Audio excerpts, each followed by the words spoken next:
आप लोग दुआएं देंगे यार। मैंने कि जवाद की वीडियो देखी थी और उसमें मुझे ये बताया था और मैंने बहुत ज़्यादा यहाँ पे काम है यार, अन्यवाह काम है यहाँ पे। तो आपका थोड़ा बहुत माइंड है ना, वो थोड़ी बहुत आपकी आंखें वो खुल भी जाएंगी कि हम बस मुंह उठा के यहाँ पे आ गए थे।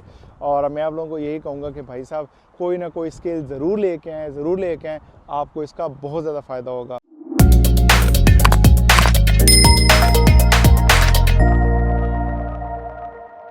आज की वीडियो बहुत ज़्यादा इंपॉर्टेंट है जी। वो इस तरह है कि अगर आप यहाँ पे आते हैं तो आप एज ए स्टूडेंट कितना आप अर्न कर सकते हैं। अगर आप स्टूडेंट हैं तो आपको किन किन बातों का ख्याल रखना होगा।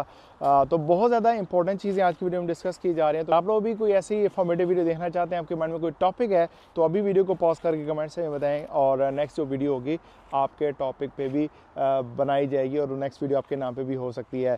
तो चलते हैं जी वीडियो की तरफ और देखते हैं कि आप एज ए स्टूडेंट यहाँ पे कितना अर्न कर सकते हैं और आपको एज ए स्टूडेंट किन किन बातों का ख्याल रखना चाहिए ताकि आप अपना टाइम, कॉस्ट और इन तमाम चीज़ों को इजीली मैनेज कर सकें। सबसे पहले बात कर लेते हैं कि आप यूके में एज ए स्टूडेंट आए हैं, तो अगर आप मास्टर के लिए आए हैं तो आपको 20 आवर्स लगाओगे एक वीक के। अगर आप बैचलर के लिए आए हैं तो आपको 10 आवर्स लगाओगे जी एक वीक के अंदर। लेट्स सपोज कि आप यहाँ पे मास्टर के लिए आए हैं और आपको कोई यहाँ पे जॉब मिल जाती है तो 20 आवर्स ही आपको वीक के लाओगे। और इसमें क्या होता है कि एम्प्लॉयज़ जो होते हैं ना आपके 20 आवर्स उनको पूरे वीक में डिवाइड कर देते हैं। कुछ लोग करेंगे कि 2 दिन में आपके जो 20 आवर्स हो गए वो कवर करवा देंगे। कुछ लोग करेंगे कि आपको 5 आवर्स के आपको 4 दिन दे देंगे, भैया आपने 4 दिन आना है। डिफरेंट शिफ्ट पैटर्न को फॉलो करना पड़ता है। उसमें आपको सबसे बड़ा नुकसान यहाँ पे क्या होता है कि आप 5 दिन जाओगे और उसके अगेंस्ट आपको ट्रैवलिंग की कॉस्ट पे करनी पड़ेंगे, आपका टाइम अलग वेस्ट होगा। लेकिन एक्चुअल में आपको पैसे उतने मिलेंगे जो आपको 20 आवर्स के ही मिलने हैं। लेकिन यहाँ पे टेक्निकल बात समझने की ये है कि आपको 5 दिन जाने की वजह से आपकी जो ट्रैवलिंग की कॉस्ट और टाइम है वो बहुत ज़्यादा लग रहा है। तो आपने करना क्या है कि आपने सबसे पहले ये चीज़ देखनी है कि आपने उस एम्प्लॉयर के साथ काम करना है जो आपको 2 दिन के अंदर आपकी जो टाइम है वो कवर करवा दे, आपको ज़्यादा ट्रैवल ना करना पड़े। इससे ये होगा कि आप टाइम और जो कॉस्ट है वो सेव रहेगी, आप पैसा बचा सकोगे और आपके पास टाइम भी होगा कि आप कहीं और भी जॉब कर सकोगे। अल्हम्दुलिल्लाह ये जो सूरज है ना, ये यहाँ पे बहुत बड़ी नेमत है जी। अल्हम्दुलिल्लाह बहुत ज़्यादा अल्लाह ताला की नेमतें हैं, लेकिन यहाँ यूके में सूरज का निकलना और इतना ज़बरदस्त तरीके से निकलना, ये मैं कह सकता हूँ कि बहुत बड़ी अल्हम्दुलिल्लाह की वो ब्लेसिंग्स में से एक ब्लेसिंग है जी। आपने जॉब के हवाले से इस चीज़ का बहुत ज़्यादा ख्याल रखना है और इस हवाले से भी केयरफुल रहना है। तो लेट्स सपोज है कि अगर आप 20 घंटे एक वीक के काम कर रहे हैं तो मंथली आप 80 घंटे काम करेंगे। तो आजकल जो वेज रेट है वो है जी 1145, जो कि अप्रैल 2025 में बढ़कर 1221 हो जाएगा, 12/21 हो जाएगा। तो इस हिसाब के आपकी जो मंथली इनकम हो जाएगी एज ए स्टूडेंट वो अराउंड अबाउट 1000 के आसपास चली जाएगी। उसके अलावा आप दूसरी जॉब भी कर सकते हैं जो कि मैं रिकमेंड नहीं करता। इस ऑल डिपेंड कि आपको कहाँ जॉब मिलती है और किसके हाथ आप चढ़ते हैं तो वो आपको कितने पे करता है। तो इस हवाले से आप लोगों को आइडिया होगा कि अगर आप यहाँ पे आते हैं और आप 20 घंटे यहाँ पे काम करते हैं तो आपको एक मंथ के कितने इनकम हो सकती है। क्या आप लोगों को पता है कि आपको as a student full time भी आप यहाँ पे काम कर सकते हैं? इसका आंसर है जी 100% यस। आपने करना क्या है कि जैसे ही आप यहाँ पे एडमिशन ले लेते हैं, आपने क्या करना है कि आपने यूनिवर्सिटी की पोर्टल पे जाना है। वहाँ पे आपने उस पर थोड़ी बहुत रिसर्च करनी है कि हमें किस दिन या किस किस महीने में हमें हॉलीडेज़ होंगी। और आप कंसल्टेंट से भी कंफर्म कर सकते हैं कि मेरे कोर्स या यूनिवर्सिटी के हवाले से मुझे कब कब हॉलीडेज़ होंगी। तो इसमें क्या होगा कि जब भी आपकी हॉलीडेज़ होंगी, समर हॉलीडेज़ आ जाती हैं, क्रिसमस आ जाती है, ईस्टर हॉलीडेज़ आ जाती हैं, तो इसमें आप फुल टाइम आपको अलाउ होता है, आप 100% काम कर सकते हैं और आप अच्छा खासा यहाँ पे माल भी बना सकते हैं। इट्स ऑल डिपेंड कि आप कितने स्किलफुल हैं, कितने एफर्ट्स करते हैं और आप कितना अपने आप को क्या कहते हैं ना मार सकते हैं। जितना आपको ज़्यादा मारेंगे उतना ज़्यादा आप यहाँ पे माल बना पाएंगे जी। यहाँ पे एक और टेक्निकल चीज़ है जो आपने अपने माइंड में रखनी है। आपने करना ही है कि जब आपको आइडिया हो जाए कि भाई मेरे इस मंथ में इतनी हॉलीडेज़ हैं और इस मंथ में मेरी इतनी हॉलीडेज़ हैं, तो आपने उसके अकॉर्डिंगली प्लान करना स्टार्ट कर देना है।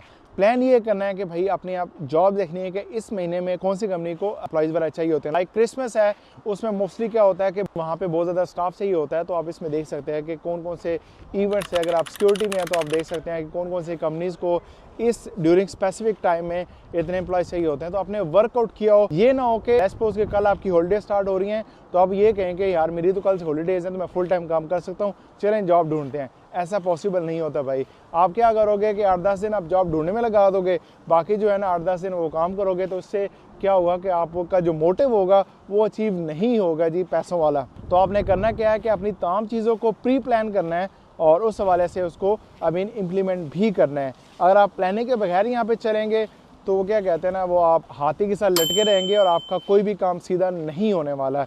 तो आप इन छोटी छोटी बातों को अपने जहन में रखें और उस हवाले से अपना वर्कआउट करते जाएं, तो इंशाल्लाह जो भी चाहेंगे इसके अकॉर्डिंगली आपको मिलता रहेगा जी। चलें जी, अब बात कर लेते हैं कि स्किल्स के हवाले से स्किल्स कितनी ज़्यादा इंपॉर्टेंट है और आपके पास स्किल्स का होना कितना ज़्यादा ज़रूरी है जी।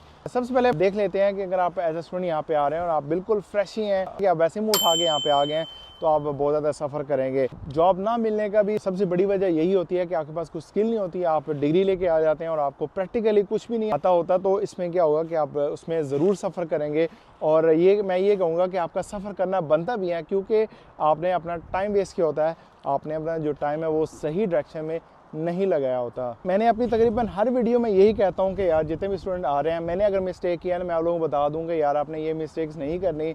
अगर आप ये भी करेंगे तो मेरी तरह आप भी सफ़र करते रहेंगे। हमें तो इतना कोई ऐसे बताने वाला नहीं था और ना ही हमने रिसर्च वगैरह की थी कि हम बस मुँह उठा के यहाँ पे आ गए थे।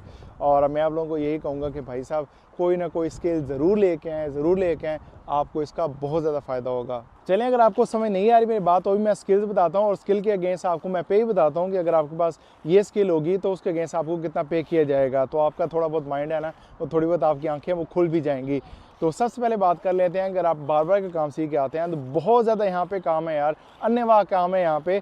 और यहाँ पे आते हैं तो आपको इजीली 125 से लेकर 150 पाउंड तक पे किया जाता है। और यहाँ का जो काम है बहुत ज़्यादा इजी होता है एज़ कम्पेयर टू हमारी होम कंट्री के। और ना कोई इतनी ज़्यादा वो मीन कैंचियों का इस्तेमाल किया जाता है, just straight away machine use की जाती है और आपको 5-10 मिनट में फारा कर दिया जाता है। तो उसमें आपको 10 से लेकर 15 पाउंड तक पर हेड आपको पे किया जाता है। तो आप देख लेंगे अगर आपका अपना कोई बिज़नेस होगा तो उसमें आप कितना माल बना सकेंगे। और माशाल्लाह यहाँ मैंने ऐसी शॉप भी देखी हैं जहाँ पे वो रश ख़त्म ही नहीं होता है और अल्लाह ताला उनके कारोबार में और बरकत डाले। तो ये बहुत ज़्यादा इंपॉर्टेंट स्किल है जी बार्बर शॉप की, आप इसको ज़रूर सीख के आएँ। नेक्स्ट बात कर लेते हैं कि अगर आपके पास कोई कंस्ट्रक्शन का काम आता है, आप प्लम्बर हैं, पेंटिंग है, कोई इस किस्म का आपको कंस्ट्रक्शन के वाले से कोई काम आता है, तो इसमें भी आपको अच्छा खासा यहाँ पे माल बना सकते हैं जी।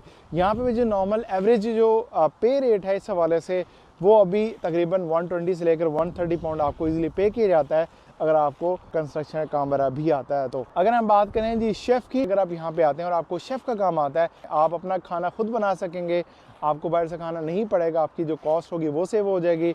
और एट द सेम टाइम आप बाहर भी कहीं पे एज अ शेफ़ काम करते हैं तो वहाँ पे भी आपको 150 पाउंड एक दिन का पे किया जा सकता है जी। तो ये कुछ स्किल्स थी जो मैंने एग्जांपल के तौर पे आप दोस्तों के सामने शेयर किए हैं। अगर आपके माइंड में कोई और स्किल हो जो आप समझते हैं कि आप उसको इजीली सीख सकते हैं, आप अच्छा परफॉर्म कर सकते हैं, आप अपनी मर्ज़ी की कोई भी स्किल लेके आ जाएं, तो आपको इंशाल्लाह इस चीज़ का बहुत ज़्यादा फ़ायदा होगा।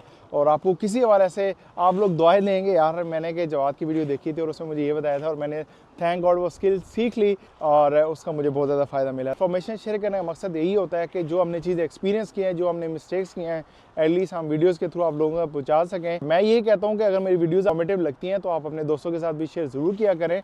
तो दोस्तों ये थे कुछ इन्फॉर्मेशन कि अगर आप एज अ स्टूडेंट यहाँ पे आते हैं तो आप कितना अप्रॉक्सीमेटली अर्न कर सकते हैं या आपको किस तरीके से यहाँ पे आप सर्वाइव कर सकेंगे। तो आपके माइंड में कोई क्वेश्चन हो, कोई टॉपिक आपके माइंड में, तो आप कमेंट सेक्शन में ड्रॉप कर सकते हैं।